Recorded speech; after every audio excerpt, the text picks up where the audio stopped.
ஸ்ரீமதே ராமானுஜாய நமஹ. பிரஷ்னோபநிஷத்தில் 5வது பிரஷ்னத்தை பார்க்க வேண்டும்.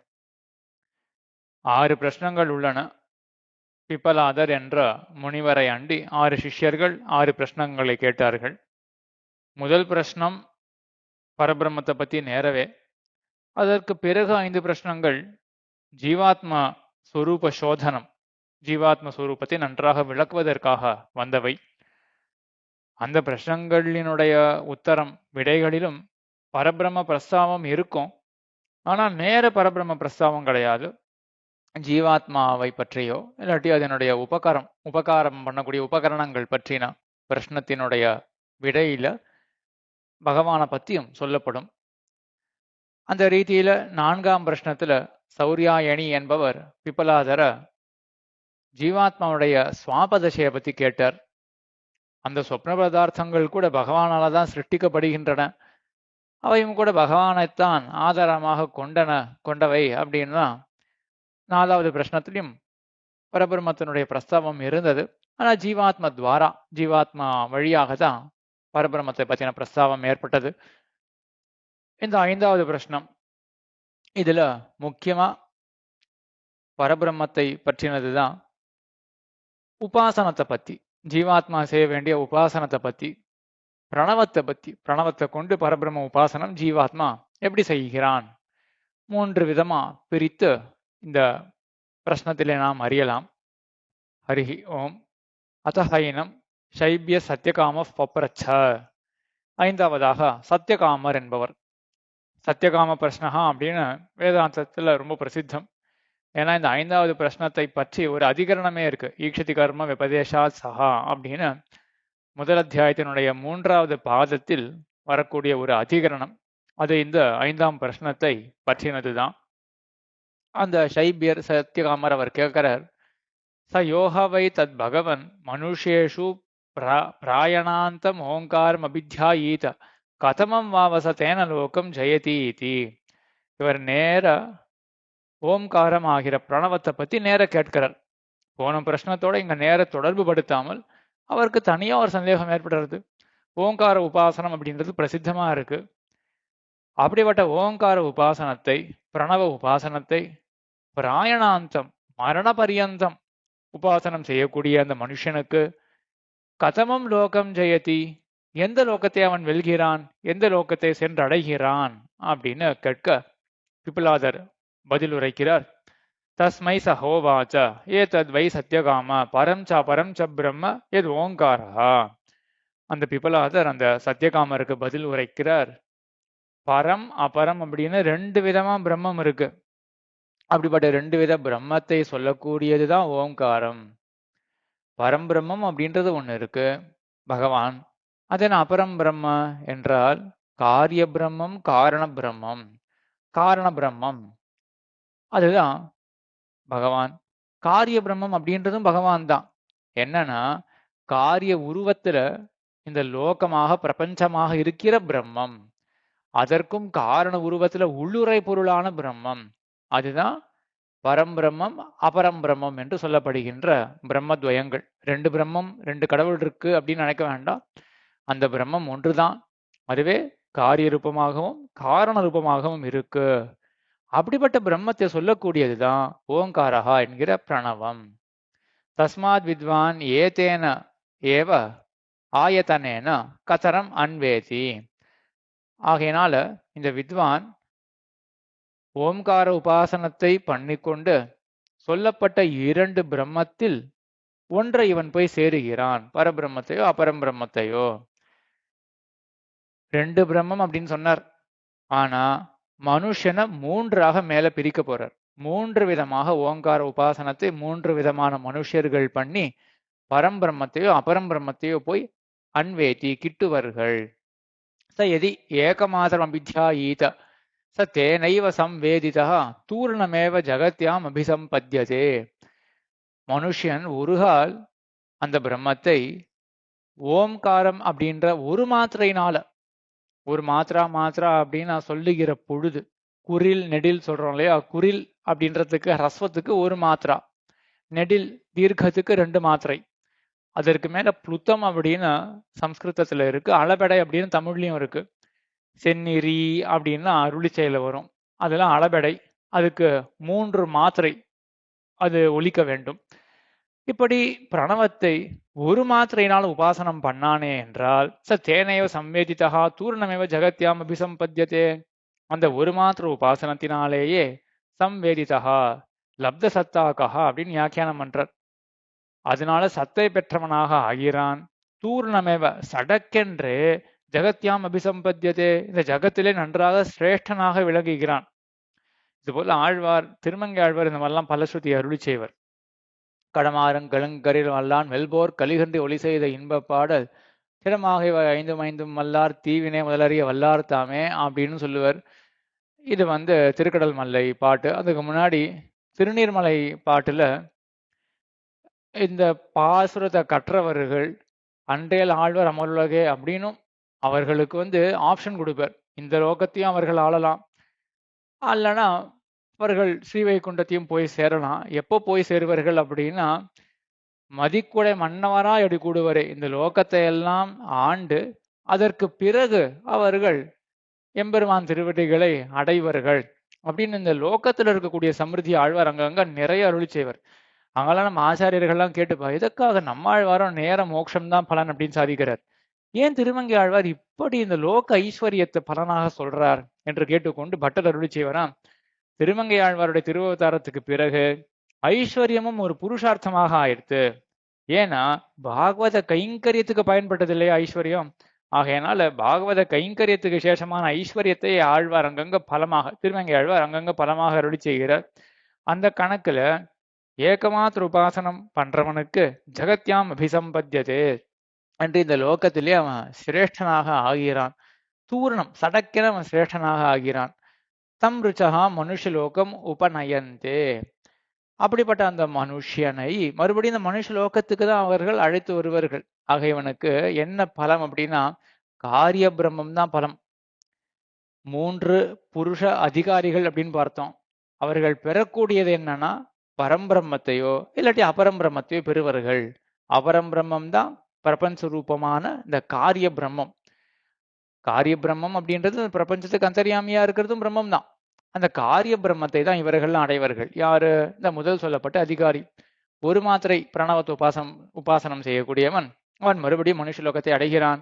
சதத்திர தபசா பிரம்மச்சரியன ஸ்ரத்தையா சம்பன்னா மகிமானம் அனுபவதி. அதற்கு பிறகு பாகியவசத்தினால ஏதோ ஒரு ஜென்மத்துல இல்லாட்டி பல ஜென்மங்கள்ல தபஸாலே, தபஸ் அப்படின்னா காய சோசனம், உடலை வருத்தி கொள்வது, பிரம்மச்சரியத்தினால 8 விதமான தொடர்பு பெண்ணோட ஏற்படும், அதை எல்லாம் தவிர்த்து நினைவு தொடங்கி எல்லாவற்றையும் தவிர்த்து, அதே போல ஸ்ரத்தையா, ஸ்ரத்தா அப்படின்னா ஆஸ்திக்யம், பரலோக ஆஸ்திக்ய புத்தி, மேற்பட்ட கண்ணுக்கு அப்பாற்பட்டதாக ஒரு லோகம் உண்டு அப்படின்ற சிறந்த ஆஸ்திக்ய புத்தி இருந்தாதான் அவனால, அதான் அடிப்படை எல்லாத்துக்கும். அப்படிப்பட்ட அந்த செல்வத்துடன் கூடி மகிமானம் அனுபவத்தி, பகவானை பரபிரம்மத்தை அடைய வேண்டிய அந்த உபாசனம் இருக்கு இல்லையா, பக்தி யோகம்ன்ற உபாசனம், அத்தை இவன் செய்கிறான் அப்படின்னு. இப்படி முதல்ல ஓங்காரத்தை ஒரு மாத்திரையினால் உபாசனம் செய்தவனுக்கு இந்த லோகத்துல செல்வம் கிடைக்கும். அவன் இப்படிப்பட்ட அபர பிரம்மத்தை அடைவான். காரிய ரூப பிரம்மத்தை, மனுஷ லோக ரூப காரிய பிரம்மத்தை அடைவான். மறுபடியும் இங்கே மறுபடியும் அவன் அந்த செல்வத்துல மறுபடியும் ஈடுபட மாட்டான். பல ஜென்மங்கள் அப்படி ஈடுபட்டாலுமே கூட ஏதோ ஒரு ஜென்மத்துல பாகியவசத்தினால அவனுக்கு அந்த பரம்பிரம்மத்தை அடைய வேண்டும் அப்படின்ற எண்ணம் அவனுக்கு வரும் அப்படின்னு இந்த முதல் உபாசகன் அவன் ஒரு மாத்திரை பண்ணக்கூடிய உபாசனம் பண்ணக்கூடியவனை பத்தி சொல்லி, அத எதி த்விமாத்திரேன மனசி சம்பத்தியதே சஹ அந்தரிக்ஷம் யஜுர்பிஹி உன்னீயதே சோமலோகம் ச சோமலோகே விபூதி அனுபூய புனர் ஆவர்த்ததே. அத எதி த்விமாத்திரேன மனசி சம்பத்தியதே, 2 மாத்திரையை கூட மனசுல அவன் பிரணவத்தை ஓங்காரத்தை உபாசனம் செய்தானே என்றால் சஹ அந்தரிக்ஷம் யஜுர்பிஹி உன்னீயதே, அவன் அந்தரிக்ஷ லோகத்தை அடைகிறான். எதனால? எஜுர் மந்திரங்கள்னால அவன் அந்தரிக்ஷ லோகத்தை போய் அடைகிறான். சோமலோகம் அது எல்லாவற்றுக்கும் உபலட்சணம். எல்லா அந்த சொர்க்காதி லோகங்களை போய் அடைகிறான். சக சோமலோகே விபூதி அனுபூய, அங்க இருக்கக்கூடிய செல்வத்தை எல்லாம் அனுபவித்து விட்டு புனர் ஆவர்த்ததே, மறுபடியும் மனுஷலோகத்துக்கே சேருகிறான். 2வது அதிகாரியும் என்ன பண்றான்? இப்போ அவனும் அபர பிரம்மத்தை தான் அடையலாம், காரிய பிரம்மத்தை தான்.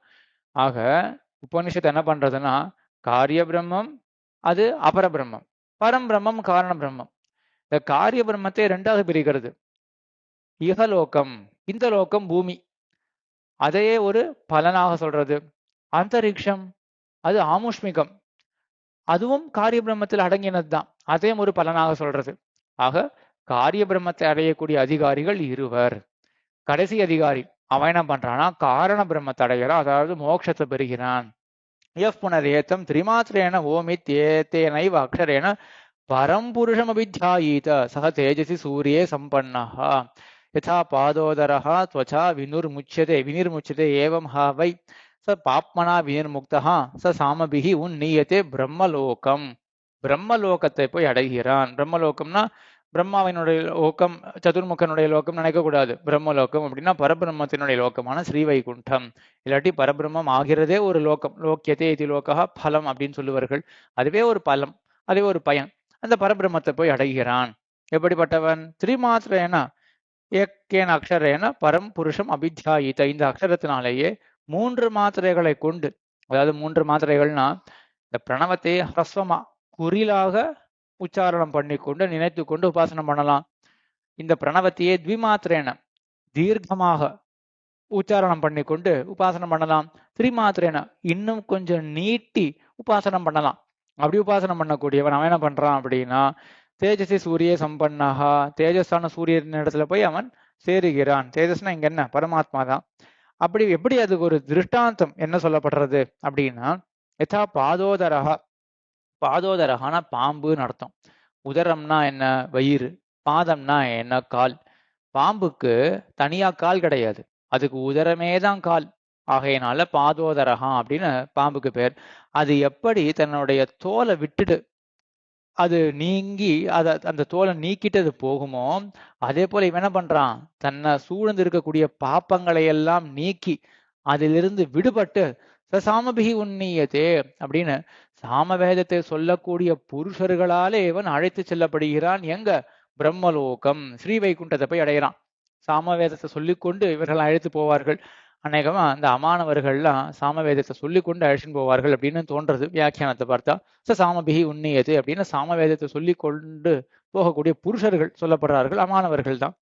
அப்படிப்பட்ட அமானவர்களால் இவன் பிரம்மலோகத்தை சென்று அடைவிக்கப்படுகிறான்.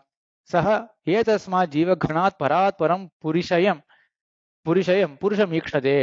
அப்படிப்பட்டவன் என்ன பண்றான் அப்படின்னா இந்த ஜீவனை காட்டிலும் வேறுபட்டு இருக்கக்கூடிய பரபிரம்மம், அப்படிப்பட்ட அந்த புருஷனை இவன் காண்கிறான். ததேதோ ஸ்லோகோ பவதா, அப்படிப்பட்ட அந்த பரபிரம்மத்தை பற்றினது. அதே போல அந்த உபாசகனை பற்றின 2 மந்திரங்களானவை மேலே படிக்கப்படுகின்றன. என்ன மந்திரம்? திஸ்ரஹா மாத்ரா மிருத்யுமந்தியா பிரயுக்தாக அந்யோன்ய சக்தாக அனவிப்ரயுக்தாக கிரியாசு பாஹ்யாந்தர மத்தியமாசு சம்யக் பிரயுக்தாசு ந கம்பதே ஞஹா. முதல் மந்திரம் என்ன சொல்றது அப்படின்னா, இப்படி இந்த 3 மாத்திரைகளால் உபாசனம் செய்யக்கூடியவர்கள் அவர்கள் மிருத்யுமந்தியா மிருத்யு பிரதாக அனர்த்தாவகாக, அதாவது அவர்கள் இந்த மிருத்யுவை, அதாவது அனர்த்தத்தை ஏற்படுத்தக்கூடியவைகள் என்று சில கர்மங்கள் உண்டு. அந்யோன்ய சக்தாக அனவிப்ரயுக்தாக, இப்படிப்பட்ட கர்மங்கள் அது 3 வகையாக பிரிக்கப்படுறது. என்னன்னா மானச கர்மம், காய்க கர்மம், வாச்சிக கர்மம் அப்படின்னு 3 வகையாக பிரிக்கப்படுறது. அப்படிப்பட்ட கர்மங்கள்ல அதுதான் மத்தியமாசு அப்படின்றது சிலதெல்லாம் வாச்சிகமா இருக்கும், காய்கம், அதாவது பாஹ்யம் இருக்கு, ஆபியந்தரம் இருக்கு, மத்தியமம் அப்படின்னு இருக்கு. பாஹ்யம் அப்படின்றது கண்ணுக்கு தெரிஞ்சு கை முதலான கர்மேந்திரியங்கள்னால செய்யப்படக்கூடிய கர்மம், அது பாஹ்யமான கர்மம். ஆந்தர கர்மம்ன்றது மனசால சிந்திக்கக்கூடிய கர்மம். மத்தியமம் அப்படின்றது விடுபட்ட நடுவில் இருக்கக்கூடிய வாச்சிகமான கர்மம். இப்படிப்பட்ட கர்மங்களிலே சம்யக் பிரயுக்தாசன கம்பதேக்ஞா, இப்படிப்பட்ட பல வகைப்பட்ட கர்மங்களிலே ஒரு பொழுதும் அவர்கள் கம்பனத்தை அடைய மாட்டார்கள், சலனத்தை, நடுக்கத்தை அடைய மாட்டார்கள். ஏன்? எல்லாவற்றையும் சரியாக செய்யறபடியினால. அப்படிப்பட்டவர்கள், அப்படிப்பட்ட ஞானிகள். அதே போல ரிக்பிரேத்தம் யஜுர்பிகி அந்தரிக்ஷம் சாமபிகி எத்தத் கவயோ வேதயந்தே தம் ஓங்காரேன ஏவ ஏதேன அன்வேதி வித்வான் எச் சாந்தம் தது அஜரம் அமிர்தம் அபயம் பரஞ்சேதி. ஆக இந்த 3 வித அதிகாரிகள், முதல் சொல்லப்பட்ட அதிகாரி என்ன பண்றான்? அவன் ரிக் மந்திரங்கள்னால அவன் மறுபடியும் மனுஷலோகத்துக்கே சேரறான். 2வது அதிகாரி யஜுர் மந்திரங்களால் அழைக்கப்பட்டு அவன் அந்தரிக்ஷத்தை போய் அடையிறான். மறுபடியும் மனுஷலோகத்துக்கு வந்து சேரறான். 3வது அதிகாரி சாம மந்திரங்கள்னால அவன் அழைத்து செல்லப்பட்டு ஆதிவாகிகர்கள்னால அமானவர்கள்னால அழைத்து செல்லப்பட்டு அவன் கவையாக வேதயந்தி கவிகள் என்று நித்தியசூரிகள், அந்த நித்தியசூரிகள் எல்லாம் ஸ்தோத்திரம் பண்ணக்கூடிய அந்த ஸ்ரீவைகுண்டத்தை அடைந்து மறுபடியும் திரும்பி வரமாட்டான். யாரை போய் அடைகிறான் என்றால் அஜரம் அமிர்தியும் அமிர்தம் அபயம் பரம் செய்தி அப்படின்னு அந்த பரபிரம்மத்தை போய் அடைகிறான். அது எப்படி இருக்குன்னா ஜரையற்றதாக இருக்கு, மிருத்யு அற்றதாக இருக்கு, அமிர்தமாக இருக்கு, மரணமற்றதாக இருக்கு, பயமற்றதாக இருக்கு. அப்படிப்பட்ட பரபிரம்மத்தை அடைந்து இவன் திரும்பி வருவது கிடையாது என்று இந்த 3 அதிகாரிகளை பற்றி இந்த பிரச்சனத்திலே பிப்பலாதர் சொன்னார். ஆக பிரச்சனம் என்னவாக இருந்தது? ஓம்கார உபாசனத்தை பண்ணக்கூடிய புருஷன் எவ்வித பலத்தை அடைகிறான் அப்படின்னு சொல்ல, அந்த ஓம்கார உபாசனத்தை 3ஆக பிரித்து கொண்டு 3 விதமான அதிகாரிகள் 3 விதமான பலத்தை அடைகிறார்கள் அப்படின்னு பிப்பலாதர் பதிலுரைத்தார். இதற்கு பிறகு கடைசி பிரச்சனத்துல சுகேஷாகா அப்படின்றவர், அவர் எப்படி பிரச்சனத்தை கேட்க போறாரு அப்படின்னா, தானா ஒரு கேள்வி எழுப்பிக் கொள்ள போறது கிடையாது. அவரிடத்துல இன்னொரு ராஜகுமாரர் வந்து கேட்டாராம். அந்த கேள்விக்கு தனக்கு பதில் தெரியலையாம். ஆகையால பிப்பலாதர் இடத்துல அந்த கேள்வியை கேட்டு விடை பெற்று கிருத்தார்த்தரா ஆக போறார். அது 6வது பிரச்சனத்துல அடுத்தது அனுபவிக்கலாம். ஆழ்வார் திருவடிகளே சரணம், எம்பெருமானார் திருவடிகளே சரணம், ஜீயர் திருவடிகளே சரணம்.